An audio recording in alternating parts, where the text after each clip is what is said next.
नमस्कार दोस्तों, जय हिंद। स्वागत है आपका एक और नई इम्पोर्टेंट वीडियो में। चलिए, आज के सेशन में हम लोग जानने की कोशिश करते हैं। हाल ही में हमारे देश ने विजय दिवस मनाया। विजय दिवस बेसिकली पाकिस्तान को दो पार्ट में तोड़ने के उपलक्ष्य में, इवन आप कह सकते हैं बांग्लादेश बनने के लिए मनाया जाता है, जो कि रिसेंटली 16 दिसंबर को कल सेलिब्रेट हुआ। तो यहाँ पे इंटरेस्टिंग स्टोरी यहाँ ये आती है कि पाकिस्तान के दो हिस्से हुए कैसे।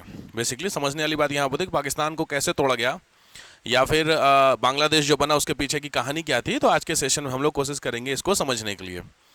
कहानी कुछ उसको इस तरीके से समझिए कि जब 1947 में 1947 में हम लोग सेपरेट हुए थे, तो मोहम्मद अली जिन्ना की जैसी डिमांड थी टू स्टेट थ्योरी को लेकर के कि साहब जो मुस्लिम मेजॉरिटी वाले लोग हैं उनको अलग करिए और हिंदू मेजॉरिटी के लोग को अलग करिए। तो जो हिंदू मेजॉरिटी के लोग थे वो तो इंडिया में थे, बट जो मुस्लिम मेजॉरिटी के लोग थे उसके दो हिस्से थे। इसमें से एक हिस्सा आपका क्या कहलाया, वेस्टर्न पाकिस्तान, वो हिस्सा कहलाया ईस्टर्न पाकिस्तान। मैं बात कर रहा हूँ अराउंड 1947 की।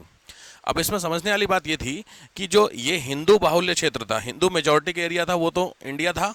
ऑब्वियस इधर साइड में कौन से आपके आ गए, मुस्लिम बाहुल्य थे। ठीक है, मुस्लिम मेजॉरिटी के लोग यहाँ पे थे और यहाँ पे भी थे। सो ऐसा इशू नहीं था। बट दिक्कत कहाँ से स्टार्ट होती है, दिक्कत स्टार्ट होती है दो चीज़ों से। जब 1947 के आगे प्रोसेस बढ़ती है, तो जो उर्दू है उस उर्दू को पाकिस्तान की क्या कर दी गई, नेशनल लैंग्वेज अनाउंस कर दी गई, राष्ट्रभाषा अनाउंस कर दी गई। जब उर्दू को नेशनल लैंग्वेज अनाउंस कर दी गई, तो यहाँ के जो स्पेशली स्पीकिंग थे वो कौन थे आपके, बांग्ला स्पीकिंग। तो बांग्ला बोलने वाले जो लोग थे उनको अपने साथ थोड़ा सा डिसरिस्पेक्ट लगी। उनको लगा कि हमारे साथ छल कपट भी है। इवन आप कह सकते हैं कि जो पाकिस्तान का पोर्शन था जब बांग्लादेश नहीं बना था, तो उसमें जितना भी एडमिनिस्ट्रेशन था, आर्मी थी, इवन और भी जितना भी सिस्टम था, उसमें सभी पे भी कंट्रोल किसका था, बेसिकली वेस्ट पाकिस्तान के लोगों का था, जिसको आज के समय हम लोग क्या बोलते हैं, पाकिस्तान। तो वेस्ट पाकिस्तान के लोगों का कंट्रोल इधर की तरफ था। तो आप कह सकते हैं 1947 से लेकर के 1971 तक, ये जो 30 साल का दौर है, लगभग 20 साल, इस साल में इन दोनों पार्ट्स के बीच में एक तरीके से तलखी बढ़ती गई। दोनों के बीच में झगड़ा आप कह सकते लगातार बढ़ता चला गया था। कहानी स्टार्ट होती है 1971 में, जब एक आते हैं शेख मुजीबुर रहमान। शेख मुजीबुर रहमान, इनका नाम बहुत इंपॉर्टेंट है, शेख मुजीबुर रहमान। इन्होंने एक पार्टी बनाई which is called Awami league. क्या पार्टी बनाई, अवामी लीग के नाम से एक पार्टी बनाई, जिस पार्टी का बेसिकली क्या काम था, पाकिस्तान से हमारे जो बांग्ला स्पीकिंग लोग होते हैं या पाकिस्तान से इस तरीके के लोगों को सेपरेट करना, अलग करना। तो इस अवामी लीग पार्टी, आप कह सकते हैं कि ये पार्टी उस समय की बांग्लादेश की कांग्रेस थी। जैसे हमारे आज़ादी की लड़ाई में कांग्रेस का पार्टिसिपेट था, उसी तरीके से अवामी लीग का था। अब ये चीज़ बर्दाश्त किसको नहीं होती है, तो ये चीज़ बर्दाश्त नहीं होती है वेस्ट पाकिस्तान के लोगों को। ऑब्वियस बात है, कहने के लिए तो दोनों हिस्से एक ही थे, लेकिन लॉजिकली देखा जाए तो दोनों, क्योंकि दोनों का कल्चर अलग है, एक बांग्ला स्पीकिंग, उर्दू स्पीकिंग है। दूसरा, दोनों में से डोमिनेट करने के लिए अगर आप साथ में चलाना चाहते किसी को, तो इसमें भी आपको कुछ पोर्शन देना पड़ेगा, बट ऐसा नहीं था। मेजॉरिटी ऑफ जो कंट्रोलिंग एरिया था वो किसके हाथ में था, वेस्टर्न पाकिस्तान में। तो कहीं ना कहीं दोनों के बीच में जो ये तो गैप बढ़ता चला गया, इस गैप का फायदा किसने उठाया, शेख मुजीबुर रहमान साहब ने, जिसने बांग्लादेश के फाउंडर भी बोले जाते हैं। ठीक है, चलिए, तो बेसिकली कहानी कुछ यहां से स्टार्ट होती है चीजों को लेकर के। अब हम लोग पहुंचते हैं 1971 में, जब इंदिरा गांधी के आसपास की कहानी में। 7 मार्च 1971 को बांग्लादेश, उस समय के जो पूर्वी पाकिस्तान के ढाका के मैदान पर शेख मुजीबुर रहमान पाकिस्तानी सरकार के खिलाफ प्रदर्शन कर रहे थे। ये जो सामने आप इमेज देख रहे हैं, ये मुजीबुर रहमान साहब की है। इन्हीं की बिटिया है शेख हसीना, जो आजकल भारत में शरण ली हुई हैं, आप समझ रहे होंगे। तो बेसिकली आप कह सकते हैं कि पाकिस्तान को कभी भी ये बर्दाश्त नहीं था कि बांग्लादेश नाम का कोई नया राज्य बने, कंट्री बने, या फिर उसके हिस्से हो। इसीलिए पाकिस्तान की खुन्नस इंडिया के साथ इस पॉइंट को लेकर के भी ऑलरेडी चलती आ रही है। वो नया देश बनाने की मांग पर अड़े थे, लेकिन जब वे ऐसा कर रहे थे तो उनको आइडिया नहीं था एक्चुअली कि ठीक 9 महीने और 9 दिन बाद उनकी मांग पूरी हो जाएगी और बांग्लादेश आजाद देश बनेगा। मतलब ये लगातार आंदोलन चला रहे थे कि हमको वेस्टर्न पाकिस्तान से अलग करके एक नए स्टेट को बना दिया जाए, एक नया कंट्री बना दिया, कुछ इस तरीके से। तो आइडिया तो नहीं था इनको भी लेकर के।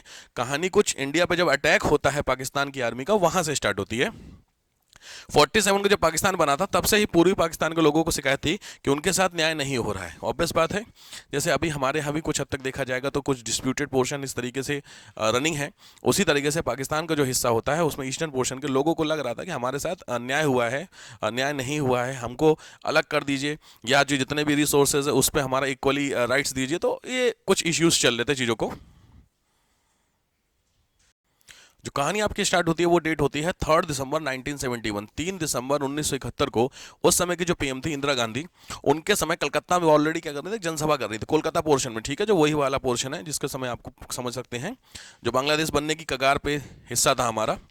तभी ठीक 5:40 पर पाकिस्तानी वायुसेना के साइबर जेट्स और लड़ाकू विमानों ने भारतीय वायु सीमा को पार करके पठानकोट, श्रीनगर, अमृतसर, जोधपुर और आगरा इनके मिलिट्री बेस पर क्या कर दिया, हमला कर दिया।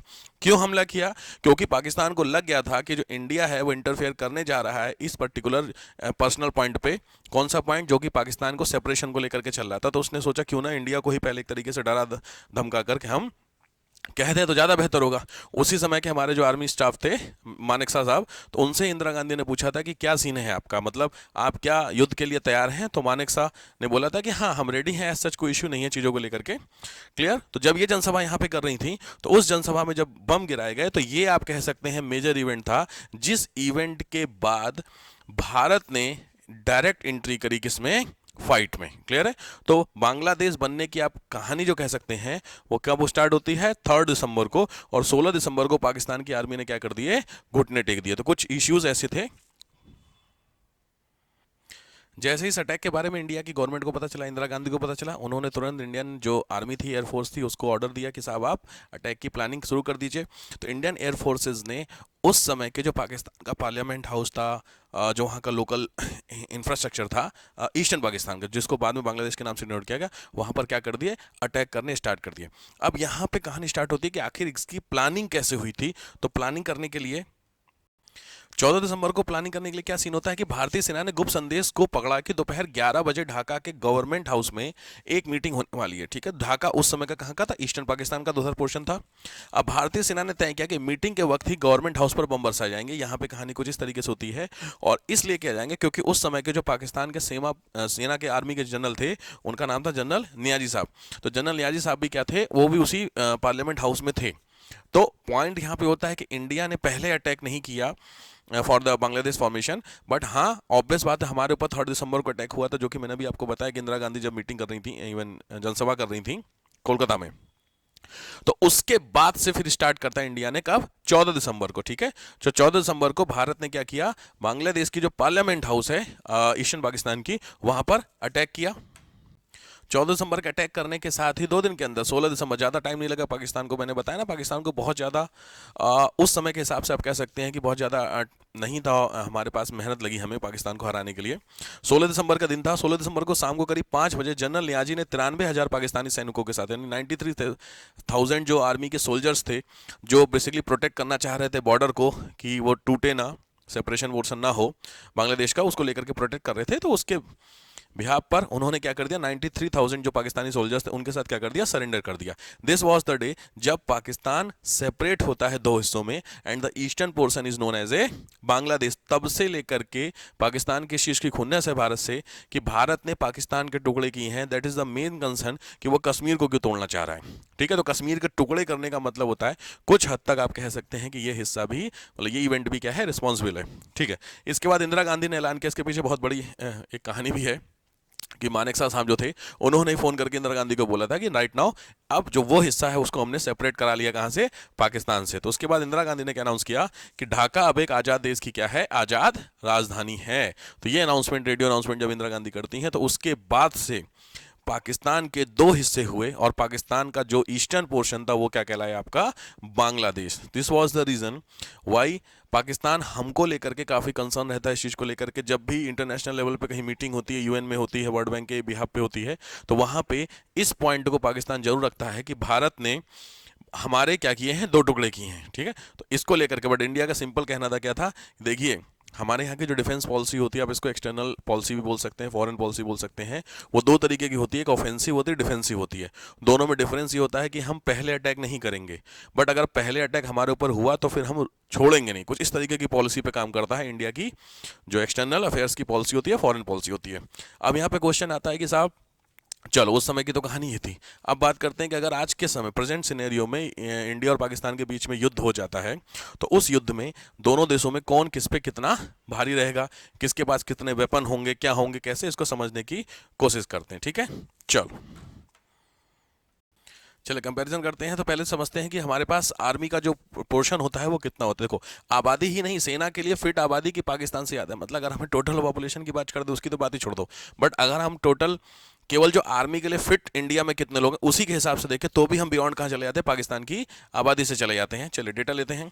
भारत की आबादी लगभग कितनी है, टोटल 140 CR है, पाकिस्तान की 24.2 करोड़, जिसमें से सैन्य सर्विस के लिए हमारे कितने लोग हैं, 51 CR, और वहाँ के लिए कितने, 8.25, यानी 8.5 करोड़, 8.25 करोड़ के आसपास पाकिस्तान में है वो लोग, और हमारे कितने हैं, 51 करोड़, 50 करोड़ के आसपास। हर साल सेना में शामिल होने वाले कितने युवा हैं जो ट्राई करते हैं तो उसमें कितने हैं, 2.36, लगभग 2.5 करोड़ के आसपास हैं। वहाँ कितने आपके, 46 लाख। तो आप जरा कंपेयर समझिए, एक्टिव आर्मी कितनी है, तो एक्टिव आर्मी हमारे पास कितने लोग हैं, लगभग 14.5 लाख राइट नाउ जो आर्मी में है। तीनों आर्मी अगर हम इंक्लूड कर लेते हैं तो 6.54। रिजर्व आर्मी कितनी रखे हैं, तो 11.55, यानी 11.5 लाख लोग हम लोग क्या रखे हैं, रिजर्व रखे हैं। वहां पे कितनी है, 5.5 लाख, जो कि इमरजेंसी में कई बार जरूरत पड़ती है, अचानक से युद्ध हो जाए किसी देश के साथ, तो एक रिजर्व आती है ना आर्मी, उसके पॉइंट ऑफ व्यू से। पैरामिलिट्री की बात करते हैं तो पैरामिलिट्री हमारे पास लगभग 25 लाख है, और वहां पे कितनी है, 5 लाख। पैरामिलिट्री मतलब CAPF, CRPF, SSB, ITBP, ये सब पैरामिलिट्री फोर्सेज होती हैं। तो ये सारी पोर्शन में कहाँ पे होता है, इस हिसाब से। तो आप खुद डेटा देखिए, अगर मैं आर्मी की बात करता हूँ तो इस हिसाब से अभी मैं कंपेयर कराऊंगा आपको, एयरफोर्स भी कंपेयर होंगी, नेवी भी कंपेयर होंगे, और फिर INS के बारे में भी हम लोग बात करेंगे। चलिए एयर स्ट्राइक की बात करते हैं, एयर पावर की बात करते हैं। तो एयर स्ट्राइक में भी भारत की कहीं ज़्यादा मजबूत ताकत है। भारत के पास लगभग फाइटर एयरक्राफ्ट की बात करते हैं तो कितने, 577, पाकिस्तान 363। डेडिकेटेड अटैक, जो प्रॉपर अटैक के लिए जो बना होता है इस तरीके के एयरक्राफ्ट, ये 130 है, that is 90।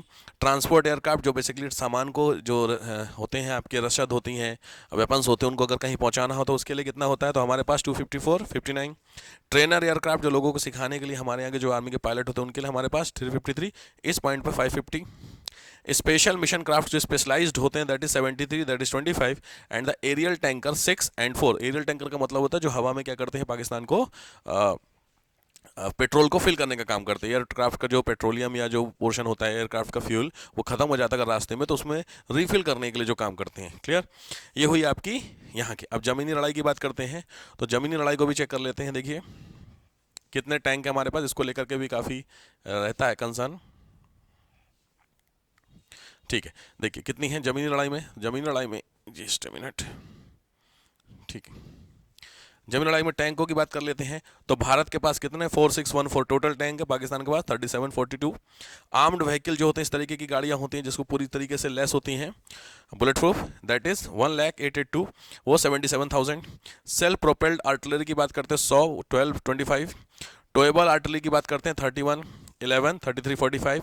Mobile rocket projector की बात करते हैं 1500, 1830। अच्छा, ये जो जितना भी डेटा आप देख रहे हैं, ये डाटा का सोर्स क्या है, ग्लोबल फायर पावर। ये ग्लोबल फायर पावर एक बहुत फेमस इंस्टीट्यूट है जो दुनिया भर की आर्मी को कंपेयर करके, रिसर्च करके सारा डेटा को पब्लिश करता है। क्लियर, तो इसकी बात होगी। चलो अब ये हुई आपकी इसकी। हम नेवी की बात करते हैं, तो नेवी का हिसाब देखते हैं। नेवी में देखिए हमारे पास भारत का टोटल फ्लीट कितने हैं, 295, पाकिस्तान के पास 114 फ्लीट।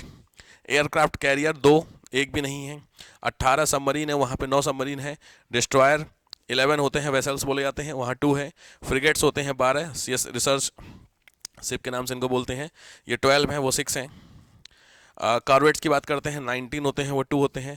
और पेट्रोल वेसल 138 और 48 होते हैं। तो आप समझ सकते हैं कि ऑलमोस्ट हर एक सेक्शन में इंडिया, चाहे वो आर्मी का सेक्शन हो, नेवी का सेक्शन हो, एयरफोर्स का सेक्शन हो, इन सभी सेक्शंस में इंडिया कहीं ज़्यादा है, 20 है आप कह सकते हैं, किससे, पाकिस्तान से। तो ये एक तार्किक बात नहीं कही जा सकती है कि भारत और पाकिस्तान अगर अटैक करेगा तो पाकिस्तान को पॉसिबिलिटी है कि भारत को हरा देगा, ये थोड़ा सा ठीक नहीं कही जा सकती। ठीक है, तो उसमें समझने वाली बात क्या होती है। और जो सबसे इंपॉर्टेंट इंडिया के पास है, वो इंडिया के पास कौन सा है, INS अरिहंत। ध्यान से, ये एक बहुत इंपॉर्टेंट सेक्शन है इंडिया का, INS अरिहंत। क्या है, इसको बोलते हैं एटॉमिक सबमरीन।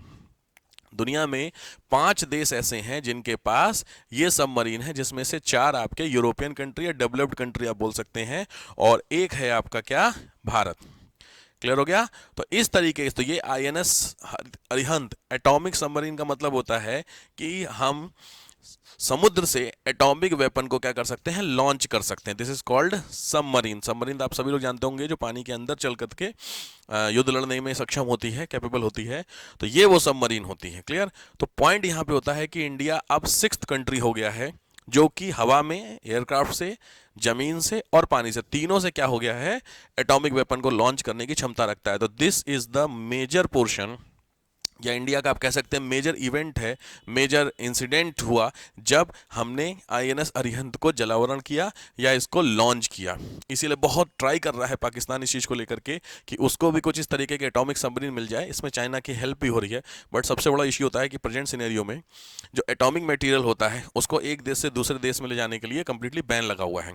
इलीगल तरीके से आप ले आ सकते हैं, वो चलेगा, लेकिन नॉर्मली जो ट्रेड होता है वो इसका नहीं हो सकता, just because of the war security. Clear? तो ये एटॉमिक सबमरीन हम लोगों के लिए क्या साबित हुई है? वरदान साबित हुई है। किसके लिए? भारत के लिए, फॉर द फाइट।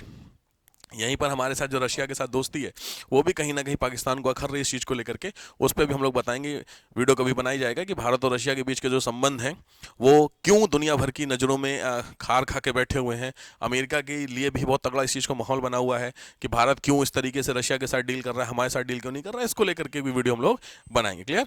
तो ये आईएनएस अरिहंत हो गए जिसके पीछे पाकिस्तान भी बहुत पागल हो रखा है। क्यों? क्योंकि उसको भी एक तरीके से मिल जाए।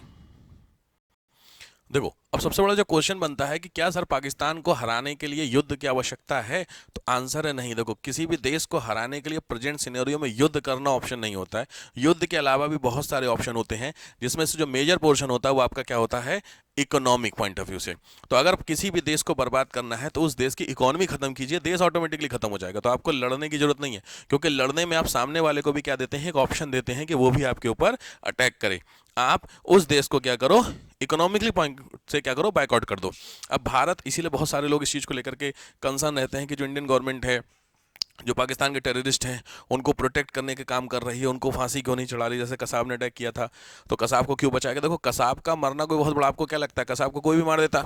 इंडियन पुलिस वाला कोई भी, जितने भी लोग थे, कोई भी इंडियन था, कसाब को गोली मारने में कितना टाइम लगता? 2 दिन खत्म हो जाता। बट पॉइंट क्या था कि कसाब को इसलिए जानबूझ करके रखा गया, क्यों? जिससे इंटरनेशनल प्लेटफॉर्म पे जब हम प्रेजेंट हो सकें, वर्ल्ड जो यूएन है वहाँ पे लेके जाते हैं केसेस, आईसीजे में केस लेके जाते हैं, तो वहाँ पे कम से कम हम प्रेजेंट कर सकें कि देखो साहब, ये वो बंदा है जो कहाँ से, वहाँ से आया है। ठीक है? तो इंटरनेशनली आपको दिखाने के लिए कुछ चीज़ों को करना पड़ता है।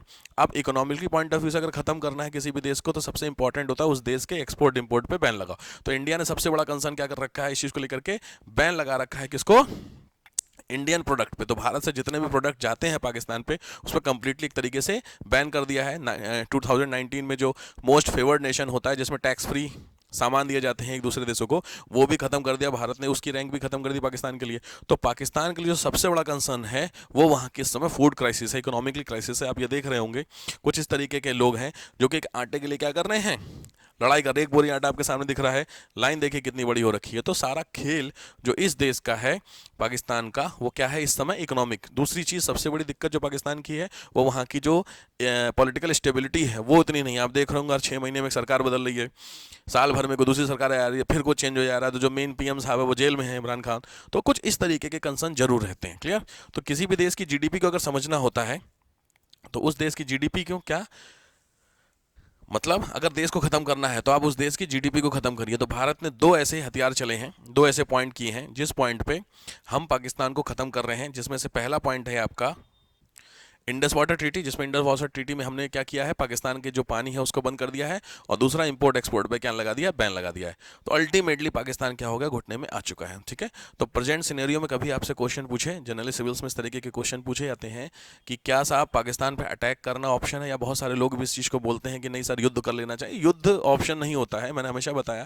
क्योंकि प्रॉब्लम क्या होगी? प्रॉब्लम यहाँ होती है कि अगर आप उस पर 100 मिसाइल डालेंगे तो उसके पास भी एक ऑप्शन होता है 1 मिसाइल डालने का। दिक्कत बस हमारे पास ये हो, क्योंकि हमारी इकोनॉमिक कैपिटल है मुंबई, तो थोड़ा सा सिक्योरिटी पर्पस के लिए थोड़ा समझना पड़ता है।